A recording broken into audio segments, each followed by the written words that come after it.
这个高举保罗的著作，保罗著作的确是高水准，对不对？那相对的呢，你要知道，连李弟兄在内，他对雅各的著作都那个评价都不是这么高啊。你们刚刚才读完嘛，我想就不需要我再多说了，对不对？那事实上，这个雅各他的这个在这个历史定位也是有迹可循啊。就是雅各在整个从使徒行传一直到像加拉太书等等，你就可以看出，这个雅各在这个属灵的这个分量上，就是在神经新约的经文里面的属灵分量上，他是因为他相当带着这个旧约犹太教的这个色彩，清不清楚？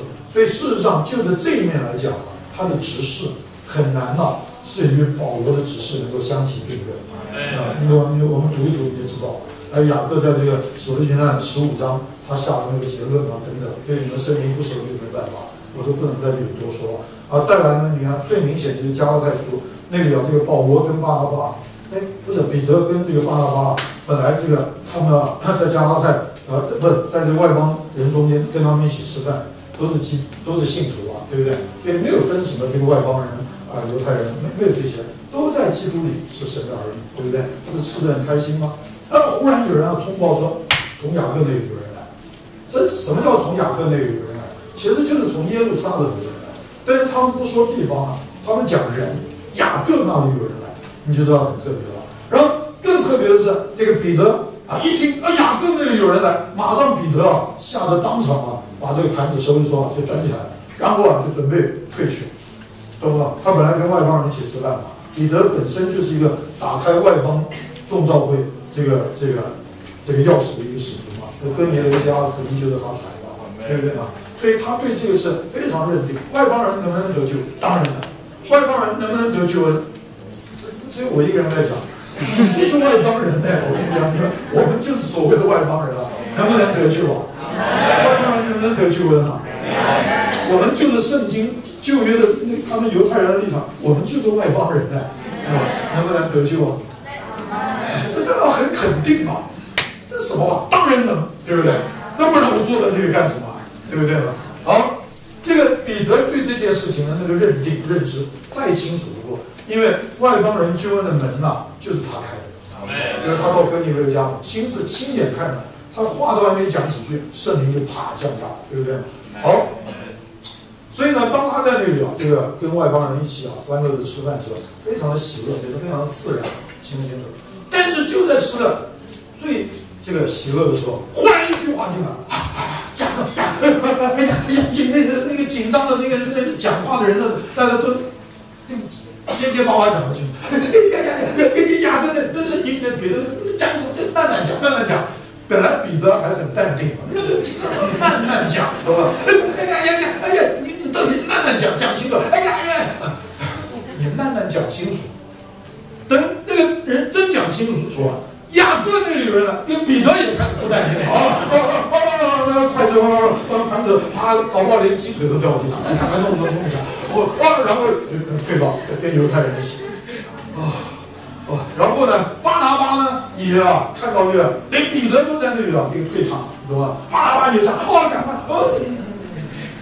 所以保罗这个骂彼得完了以后，骂巴拿巴骂的更感情，说他水火装甲。而且骂这个彼得，懂吗？这个意思就是说，既然我们都认识，连外邦人都能够得救，为什么？懂吗？要因着犹太人的那个背景色彩，我们就在这个时候退去。那我就讲了，这跟雅各有什么关系？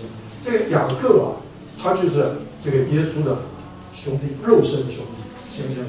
但是呢，他非常非常强的带着这个旧约犹太人的色彩，所以这个为什么雅各说？你看这个教会在地上都已经产生多久了？他开头竟然还在那个问候说这12个支派，这都是非常非常不正常的一个现象，清楚吗？你就知道他成为当时在教会在地上一个非常强的犹太教的色彩的代表。而第二呢，到了这个时候，你要知道，这个雅各他在整个当时众教会中间，这个不知道为什么他好像忽然就。应该也不是忽然的，反正就是不知道为什么经过这个过程，他忽然变得非常具有绝对性的影响。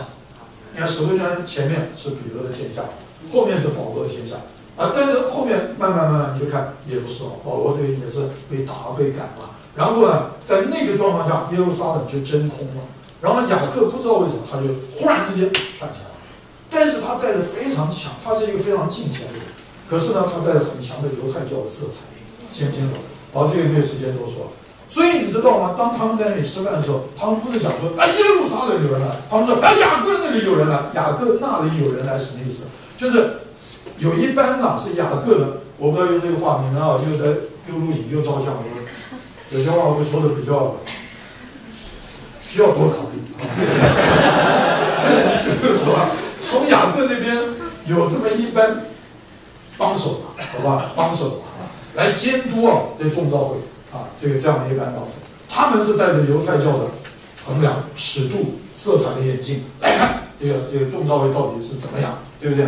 所以你要知道，他们一讲说从雅各那里有人来，懂吗？雅各自己还没来，你知道雅各的阴影多沉重，你知道吗？我们今天说从圣经那里有人来，是王圣今天如果没做这个，我说。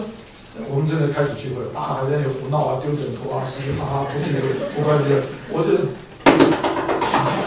从圣经那里有人来了，大家马上来感谢赞美主，感谢赞美主。王圣心当然王圣心不是这样的人，他是太善良了，他是善良。这个我的意思，假如这样，就知道王圣心他的存在给大家那个阴影有多厚重，你懂吗？你不要光笑了阿门不阿门，懂不懂我的意思？阿门。好，那现在我们就来看，我讲这个意思，就是你要了解一下。照理说，这个事实上，保罗的著作那绝对是高水准，清不清楚？这个相对的，就是从这个李利用他也这么说，就事实上我们读也知道，就是整个神经论的这个价值雅各的书信是比较不是这么高的。你看看他这个书信，尤其你在读下来的时候，你会很难掌握出一个中心重点。那当然，雅各也是年纪大，懂吗？这个像我是4年级的人其实我是很少话，也是很不喜欢啰嗦。但是现在我就发现，慢慢我也很啰嗦，我真啰嗦，有的时候真讨厌自己，懂吗？这个真啰嗦。最近还有一个人，这是我很伤心的一件事。最近竟然还有一个人当着我面，你真的很啰嗦，说的我真的这个言五内俱备的俱，是不是有这么一句话？五内就是这个想象区是不是五内，反正就是意思就是严重内伤。当然我也红光照，人就是这样，因为人老了就是真啰嗦。所以雅各呢，当然一方面也可能就是他这个年纪大，他年纪真够大。那第二呢，他这个没有什么神经论中心的眼光，清不清楚？他的观念还是带着犹太教的背景，不外乎就是我们要守律法，做对的事，做正确的事，做好人，就是讲东讲西讲东讲西。但是很特别一件事，这个照理说这个雅各的书信不应该是列在最后，因为原则上最后都是最重要，最后的话就是大结嘛，对不对？那怎么会在这边这个保罗的14件书信完了之后，雅各说了，你看这是不是很特别？你们回答我那或者你们说刘德荣老师告诉你，我根本还没想过这件，也没注意过这件事，这也是一个回答嘛。阿门是不知道什么意思反正总之是阿门。好，那我这里稍微要读一点，等一下我就会给你看，似乎雅各的著作没有什么条理规律，零零碎碎说的碎，其实是有思路的首先我这么讲为什么圣灵在这边却把雅各的著作放在了这个整个保罗的这个著作的最后呢？我这里有一点我自己的一个读经的记录这个我这里说，这个雅各书被列于保罗14卷书信之后，是因为神经纶的启示需要基督徒实行的完全来支持。懂吗？雅各书的主题是什么？我们看到了吗？不要忘记主题了。雅各书的主题就是基督徒实行的完全，对不对呢？这样一个题目非常符合雅各的这个人的特质。他就是要注意你基督的生活，他不管什么经不经文，他不管什么意不意象，他只非常注意你有没有守规矩，你有没有照着律法生活，你有没有敬畏神，对不对？这个，但是你要知道，这个弟兄姊妹，这个他的书竟然摆在保罗的书信后面。那从圣灵的主宰，我们可以认识一件事，也就是说，若是弟兄姊妹，我们今天只有在那里对保罗书信在神新约经纶的那一种的意象的认识，可是认识完之后，我们缺少一种的严谨的、合适的、完全的生活来做这个支持、做配合。弟兄姊妹，这种认识就要落后。对不对？那我这个还没读完啊，我这个继续说。这个就好像啊，我这个举例，好像那个军人啊，他需要有非常强的国家的思想，对不对？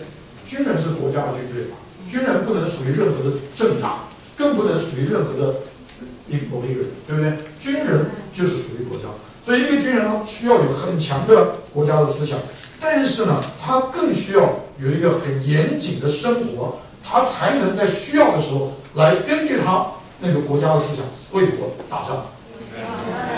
这样你懂了吧？哎，大家懂没？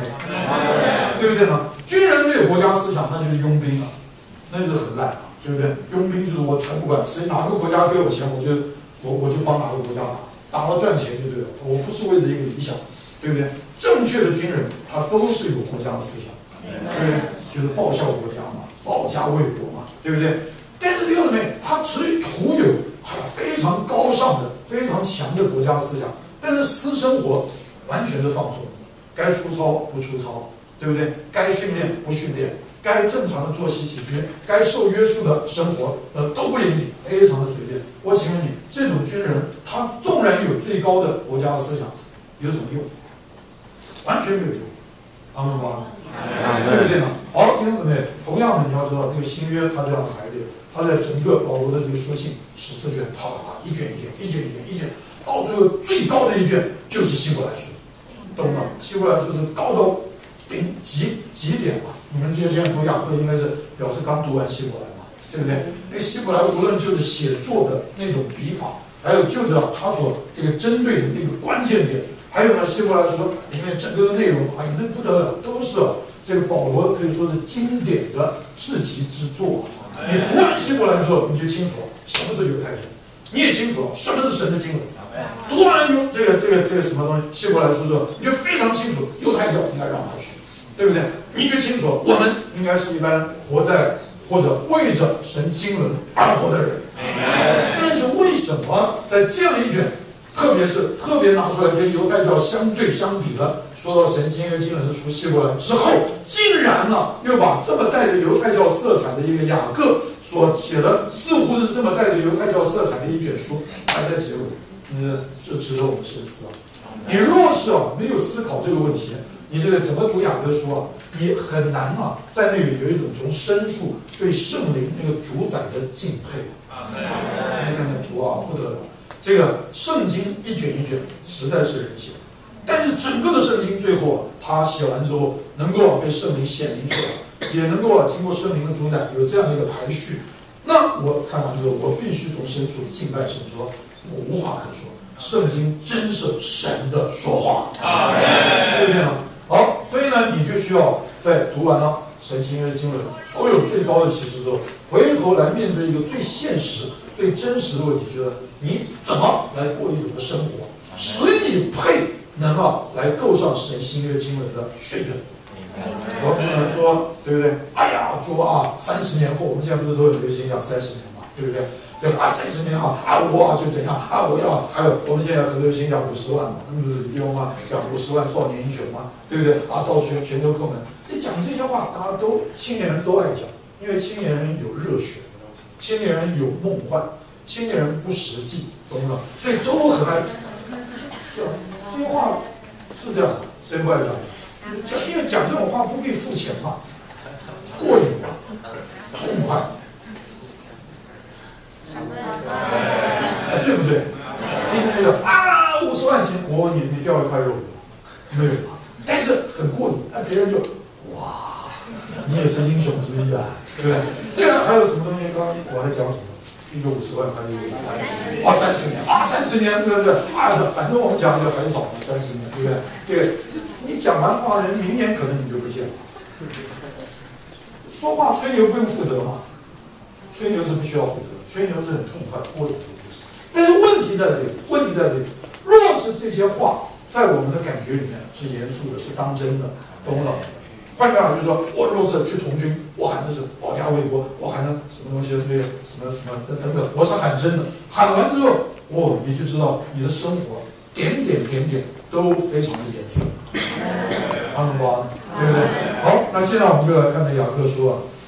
我只剩10分钟了，又是现在还没开始啊，这个麻烦很大。那我们先来看一下这个雅各书啊，它这个纲目啊，我是佩服李弟兄，我觉得真的非常宝贝。若不是有李弟兄这样的纲目，你很难从这个雅各书里面来读出这么一个好的思路，使它可以跟神的经纶结合在一起。你如果直接读这个雅各书，真难啊。好，我们来看啊，第一个引言，对不对？这个引言是让你读的觉得非常窝囊啊，这真是窝囊。那没办法，这圣经是它这是写纲目，所以也只好写了，对不对？引言的时候给散居的12个支派，你们有没有看到？有没有看到？我现在在读这个地方有啊。好，那么回应一下。那第二呢，就是整个雅各书的内容啊，他就说到基督徒之完全的实行美德。那我再问一下，刚刚我才讲的，为什么需要有这些完全实行的美德呢？我刚刚才说的，为什么？这有点差劲，我才讲的怎么大家都不知道啊？对，完全是我使你为着使你能配上神新约经纶的水准，清不清楚了？不是叫你做一个好人而已，做一个道德的人，做一个正确的人，这都还不是，乃是为了这种的生活，这样一个完全的生活，使你能够配得上神新约经纶的那么高标的要求啊。好，那下面我们怎么来看呢？这里啊，总共有13个点，中点啊。那这个我把它稍微来切割一下啊，你们来看一下。这个第一点到第3点，就是第一中点到第3中点，我们读一下啊。第一中点，借信忍受试炼；第二中点，神所生命拒绝试炼；第3中点，借栽种的话，照完备自由的律法，过敬畏神的生活。好，这个你要知道，这里啊，你可以把它分成第一